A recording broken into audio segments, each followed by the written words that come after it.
Hi, I'm Virginia Killmore and welcome to my studio. Today's card is supposed to be a fast card and it is relatively quick, but it will require a little bit of extra time, but I'm going to get to show you the stamparatus, which is one of my favorite tools. So let's get started.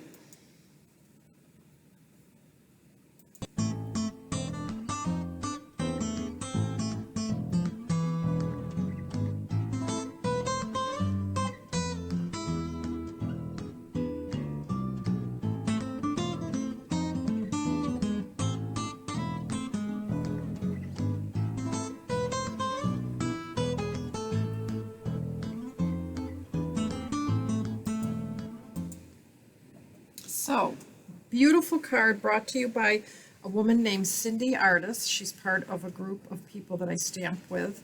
And I love the card. I followed pretty much everything except for the way that it's folded. She folded it like this on Flirty Flamingo paper. I often like to put it on white. I don't know why, but I just do. So the card is pretty easy, straightforward. The hard part is this little center section. And so I'm going to show you that first, and then we'll talk about the great Flower and Field paper that we used to get it. So to do the stamping, I am going to be using my stamparatus, and I've set it up so that I can stamp each of these on here and then move the paper if I need to. The sentiment's just going to get done, and let's do that first. We use Cherry Cobbler, which is one of the colors in the, I don't know if you can see that. I just realized, oh, I never zoomed out. That's why you can't see it. Let's zoom right out. Okay. So what I'm doing is using my Stampin' Right marker and coloring my stamp. Sometimes if it takes too long, you have to sort of huff the stamp, or I call it the breath of life. You just sort of use your hot breath on there, but I think this should be okay. Let's see how good that comes out. I did stamp another one just in case this one was a disaster for some reason, and I can see it's a little short, so what I'm going to do is just flip it. Usually what I do is test it before I go and stamp, but apparently I didn't look at it carefully enough, so let's see. And if I mess it up a second time, remember I have already a sample. The hardest part is lining stuff up. You can see it could use coming down just a little bit more, so I'm going to just bring it down. I think I used that line, but just ever so slightly lower. Okay. Let's try one more time. And this is the beauty of the stamparatus, is that you can move things around to get them the way you want them. Now, what I like is if I misstamp or if I want it darker, I can just go back and stamp right over. You see how I'm inking this a second time? Just running my pen over it, and I can go right back over the same spot, and it just intensifies it. And that looks pretty good to me. So I'm going to pull that aside and leave that over here. And now let's focus on the candles. So I guess the first thing I should do after I had that little discussion with you is to start out by coloring in my stamp. And I'm using 3 colors, so I have to work kind of quickly to get everything colored in. And this one, I will sort of use that breath of life, I call it. I probably should work with the darkest color last, only because that can color over sections. I'm going to use this on the little candle sparkles. Now, another way I could do this is to stamp it separately and then come back in, which I may need to do. I'll show you what I mean by that in a second. I'm going to go ahead and color this in. And then go ahead and stamp that once. Oops, this is in the way now, so I'm going to move that. So you see how I missed some spots? I can go back in and just recolor those spots again and stamp again. And that brightened up that spot, and I think I'm going to go back in with my yellow, because it feels like I missed a lot. It's hard because there's so much in between it. So Now the trick is I want to move that paper over so that I can get another set of candles. And I'm doing this without really thinking about it, but we'll see. In theory, I should be able to just move it over. Let's see how that works. Yep, I'm going to stamp over one, so I need to move it a little bit more.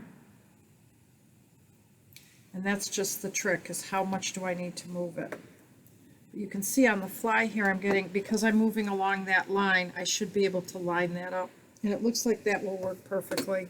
So I'm going to start out by just coloring in the yellow spots. I'm going to actually do this one differently so that you can see the two different methods. So this is just doing those little yellow spots. Obviously I'm getting some of the leftover color, but because I'll be stamping back into that, we'll be able to see that. So now I've got my little sparkles in there. That one candle is kind of close. And now as long as I color in the candles the way I did before, they should all line up. Just realizing I didn't color those candles in that way. No, I did. So let's go ahead. Color those in. It's the red that confused me. I thought that was the Flirty Flamingo. I got confused for a second. But remember, I can always go back and recolor. This candle looks like Swiss cheese. It's got lots of holes in it. Okay, let's see how that looks, and then we can reassess. This is the hardest part of the whole card. The rest is just putting it together. Oh, that came out pretty good. It's a little off center, but it's okay. I have to sometimes let go and not want perfection all the time. Perfection stops you from doing lots of stuff in life. So now it's just a matter of putting my card together. So I'm going to take my piece here. What I liked about this is the way Cindy cut that. So I'm just going to slice it in one direction and then the opposite direction. I just have to try to match it up there. She also used some pretty little rhinestones. They're called the holiday rhinestones. So I'm going to put some of those on there. Pull two little cherry cobbler ones out. I think those are cherry cobbler. I'm going to put mine in the center. Okay, so there's that. That's done. And now let's just put our card together, because pretty much all that's left is putting things together. So I'm going to start with my piece of Flirty Flamingo that's going to get glued down. This card isn't that hard. Especially helps if you set up. Now, sometimes people ask me, you know, the stamparatus seems like a lot of work for just one card. Well, sometimes you want to make a bunch of cards. Like, let's say you like a card design and you need a bunch of birthday cards. Well, you could print a whole bunch of these cards using that stamparatus. You'd have it all set up, you know where everything goes, and you can just start stamping cards. This is a problem that creeps up every once in a while if you're not very good at cutting things nice and straight like I am. So that's how I solve it. I just cut it off. I'm going to go ahead and put this on. Next,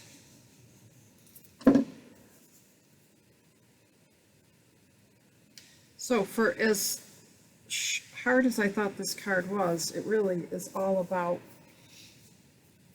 the designer series paper. And let's talk about the designer series paper. It's called Flower and Field. It's a paper that you can get for free. It is 12 by 12, and it coordinates. Look at all these colors. It starts with basic black and goes all the way through So Saffron. I just can't get over how many colors. We're using this color combination, but look at all the different color combinations. And when we're done today, I'll show you some other cards made with the same set.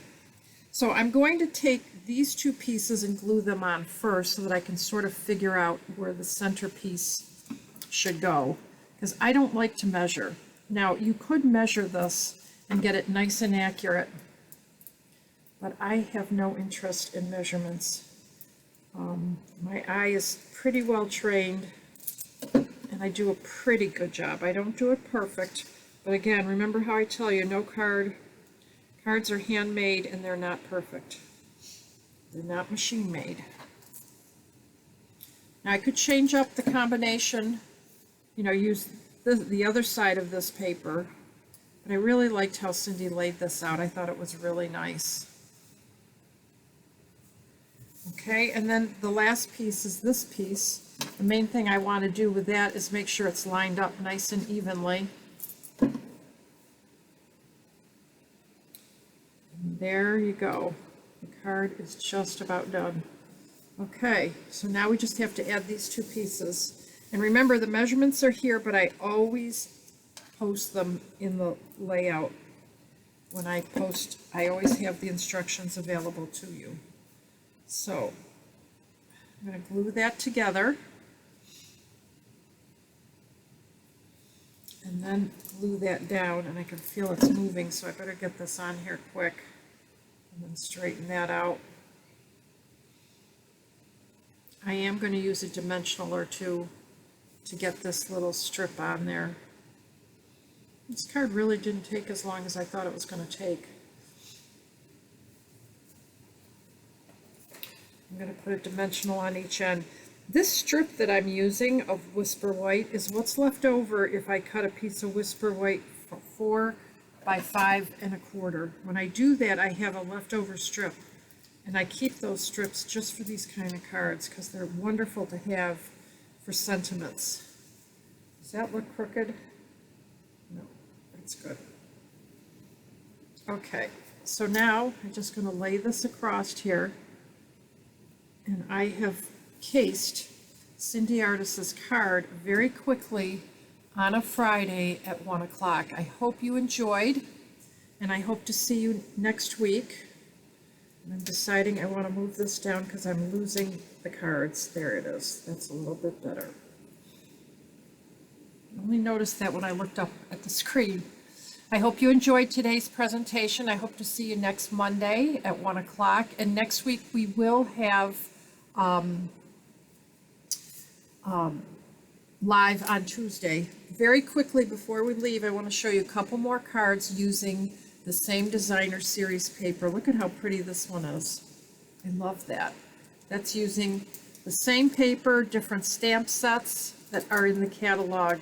Very simple and quick way to make cards. This designer series paper is great.